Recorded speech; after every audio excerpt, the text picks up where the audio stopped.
আসসালামু আলাইকুম বন্ধুরা, আজকের ভিডিওতে আপনাদেরকে দেখাবো কিভাবে এসিআর ফর্ম ডাউনলোড করতে হয়। এসিআর ফর্ম ডাউনলোড করতে গেলে মোবাইল থেকে হোক বা কম্পিউটার থেকে হোক, যে কোনো একটি ওয়েবসাইটে এসে আপনি এখানে লিখবেন এসিআর ফর্ম ডাউনলোড। এই যে দেখতে পাচ্ছেন এখানে নিচে কিন্তু লেখা চলে যাচ্ছে, তো আমি এখানে ক্লিক করে দিলাম।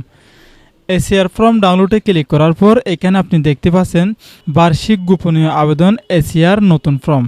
এইখানে ক্লিক করলাম। এইখানে ক্লিক করার পরে আপনি এখানে দেখতে পাচ্ছেন এই যে বার্ষিক গোপনীয় আবেদন এসিআর নতুন ফর্ম।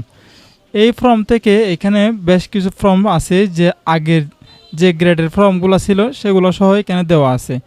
তো আজকে আমাকে যিনি ডাউনলোড করতে বলছে সেটা হচ্ছে গিয়ে এইখান থেকে 13 থেকে 16তম গ্রেডের। তো আমি এটা ডাউনলোড করব। এই যে এখানে ক্লিক করলাম।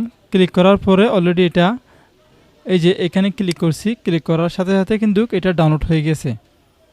বন্ধুরা, এটা আমি ডেস্কটপে ডাউনলোড করে নিলাম। তো বন্ধুরা, এইভাবেই করে এসিআর ফর্ম ডাউনলোড করা হয়। আপনি কম্পিউটারের দোকান থেকে বা আপনার নিজের প্রিন্টার থাকলে সেখান থেকে আপনি এটা প্রিন্ট করে নিতে পারবেন।